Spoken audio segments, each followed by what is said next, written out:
హిందువులకు భక్తి చాలా ఎక్కువ బ్రదర్. నేను చెప్తున్నాను, ప్రపంచంలో ఏ మతానికి సంబంధించిన విశ్వాసులకు లేనంత భక్తి హిందువులకు ఉంటుంది. ఎందుకంటున్నాను ఆ మాట అంటే, నేలను చూసినప్పుడు దేవతగా భావిస్తారు, నేలను చూసినా దేవతగా భావిస్తారు, గాలిని దేవతగా భావిస్తారు, తినే తిండిని, కట్టుకునే బట్టని, నేల మీద తిరిగే పాములను కావచ్చు, పందులను కావచ్చు, కుక్కలను కావచ్చు, ఆకాశంలో ఎగిరే పక్షులను కావచ్చు, అంతరిక్షంలో ఉన్న సూర్యచంద్ర నక్షత్రాదులను కావచ్చు, ప్రతి దాన్ని దేవుడుగా కొలిచేంత భక్తి హిందువులకు మాత్రమే సొంతం. నేను చెప్తున్నాను, అది భక్తే. నువ్వు మూఢ భక్తను లేకపోతే ఇంకొక భక్తను, నీకు సంబంధం లేని విషయం అది.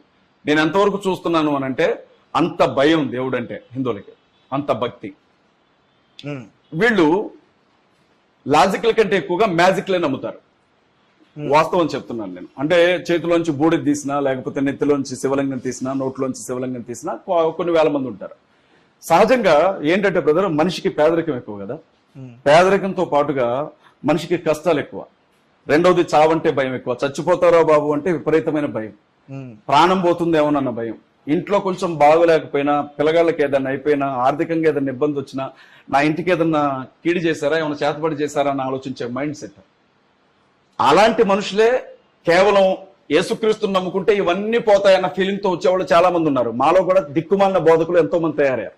మా వాళ్ళు ఏం చెప్తున్నారంటే, నీకు కష్టం ఉందా నువ్వు వచ్చేయి, నీకు ఇబ్బందుల్లో ఉన్నావా నువ్వు వచ్చేయి, నీకు శ్రమ కలిగిందా నువ్వు వచ్చేయి, నువ్వు అప్పుల్లో ఉన్నావా నువ్వు వచ్చేయి, నీకు రోగం వచ్చిందా నువ్వు వచ్చేయి, నీకు ఇంకా పిల్లలు పుట్టలేదా నువ్వు వచ్చేసేయి, నువ్వు రా, ముందు రా, నువ్వు నా దగ్గరకు వచ్చేస్తా, నీకు అన్ని జరిగిపోతాయి అంతే అని చెప్పడం మొదలు పెట్టారు మా వాళ్ళు.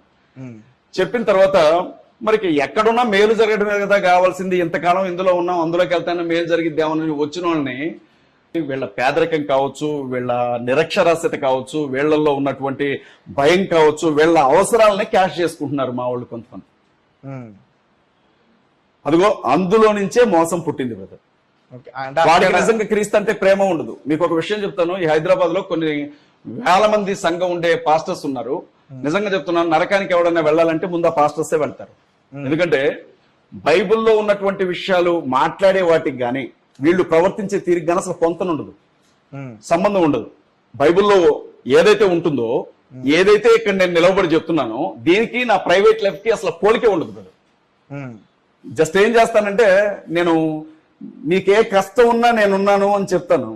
నువ్వు నా దగ్గరకు వచ్చిన తర్వాత నీ దగ్గరకి ఏం మిగలదు, మొత్తం నా దగ్గరే ఉంటది. మళ్ళీ వెనక్కి వెళ్ళిపోవడమే, నువ్వు అన్ని కూడా సర్దుకొని. నామకార్థ క్రైస్తవ్యం అంటాం. అంటే పునాది లేకుండా, అసలు క్రీస్తు ఎవరో తెలియకుండా, కేవలం ఏదో మేలు జరిగింది, అద్భుతాలు జరుగుతాయి, స్వస్థతలు జరుగుతాయని చెప్పి మందిరంలోకి వచ్చి కూర్చున్న ప్రతి ఒక్కడి వాళ్ళని క్రైస్తవుని అనుకుంటున్నాడు. అలాంటి మందల్ని బలి చేసుకునే కొన్ని తోడేళ్లు మా చర్చిల్లోనే పాస్టర్లుగా తిరుగుతూ ఉన్నాయి. వాళ్ళు చేసేవే ఇవన్నీ కూడా. దేవుడు అంటే భయం ఉండదు వాళ్ళకి, ఏ దేవుడన్నా భయం ఉండదు బ్రదర్. క్రీస్తు అన్న భయం ఉండదు, రాముడన్నా భయం ఉండదు, అల్లా అన్న భయం ఉండదు, జస్ట్ సంపాదించుకోవాలంతే. అలా వచ్చిన వాడికి ఒకే చోటకి కొన్ని వందల మంది ఆడపిల్లలు వచ్చి కనబడతా ఉంటే వాడు ప్రాణం ఎందుకు ఆగిద్ది? వాడు ఆగడు కదా. చర్చిలో ఉంటాడు తప్ప వాడి జీవితం ఏం మారదు. బలిపీఠం దగ్గర నిలబడతాడు. మీకు తప్పుగా అనుకోవద్దు, ఈ వీడియో చూస్తున్న క్రైస్తవ సోదరులకి నా మీద కోపం రావచ్చు, కానీ తేలిగ్గా బ్రతికే జీవితానికి అలవాటు పడ్డ వాళ్ళు ఎక్కువగా ఈ మధ్య బైబిల్ పట్టుకొని క్రిస్టియానిటీ సింప్లిసిటీగా ఉంటది కాబట్టి. సింప్లిసిటీ ఏంటి బ్రదర్? ఇవాళ మా పాస్టర్స్ వేసుకునే సూట్లు సినిమా హీరోలు కూడా వేరు. ఒక్కొక్క పాస్టర్ ఒంటి మీద సూట్ వేసుకొని బయటకు వెళ్తే, సారీ ఏమనుకోవద్దు, మరి నువ్వు కూడా వేసుకొచ్చావు కదా అని అడగొద్దు బ్రదర్. నాకు 2 సూట్లు ఉన్నాయి, అందులో ఒకటి వేసుకొచ్చుకున్నాను. మరి బాగోదు కదా ఇలాంటి ఛానల్లో కూర్చొని మాట్లాడేటప్పుడు. మా వాళ్ళు కనీసం 2-3 లక్షల రూపాయలు లేకపోతే సూట్ వేరు. ఉదయం వేసింది మధ్యాహ్నం వేరు, మధ్యాహ్నం వేసింది సాయంత్రం వేరు. మీకు చిన్న విషయం చెప్తాను వినండి. వాళ్ళ ఏదైతే అదైంది. ఖమ్మంలో 2000 రూపాయల నోట్లు రద్దు చేశారు, మీకు ఐడియా ఉంది కదా. ఆ టైంలో ఒక పెద్ద ఆయన నన్ను, మా దగ్గర ఒక 10,000 కోట్ల రూపాయల పింక్ ఉంది, దానికి మాకేం కావాలి? గ్రీన్ కావాలి. గ్రీన్ అంటే 500 రూపాయల నోట్లు, పింక్ అంటే 2000 రూపాయల నోట్లు. ఈ 2000 రూపాయల నోట్లని తీసుకుని మాకు ఒక 5,000 కోట్లు ఇప్పించండి అని నన్ను అడిగాడు. అరే ఇట్లాంటివి కూడా జరుగుతాయి అనుకున్నాను నేను. మరి మా వాళ్ళలో పెద్ద వాళ్ళు ఉన్నారు కదా, ఎవరినైనా అడగకపోయారా అని అన్నాను. ఆల్రెడీ హైదరాబాద్ లో పలానా వ్యక్తిని అడిగాను, 10,000 కోట్లు ఉన్నాయి, తీసుకుని మాకు 5,000 కోట్లు ఇవ్వు నీ డబ్బు, ఇది నీ ట్రస్ట్ లో పెట్టుకో అంటే, అతను నా దగ్గరే 50,000 కోట్ల రూపాయల డబ్బు ఉంది, ఏం చేయాలో అర్థం కావట్లేదు, ఇది ఎట్ట మార్చాలో అర్థం కావట్లేదు అన్నాడట అతను. ఇవాళ నిజంగా చెప్తున్నాను బ్రదర్, నేను హిందుత్వంలో జరిగే మోసం కంటే, ఇస్లాంలో జరిగే మోసం కంటే, క్రిస్టియానిటీలో పాస్టర్ల చేతుల్లో, పాస్టర్లు అని చెప్పుకుంటున్నటువంటి వ్యక్తుల చేతుల్లో మోసపోతున్న వారి సంఖ్య చాలా ఎక్కువ ఉంది.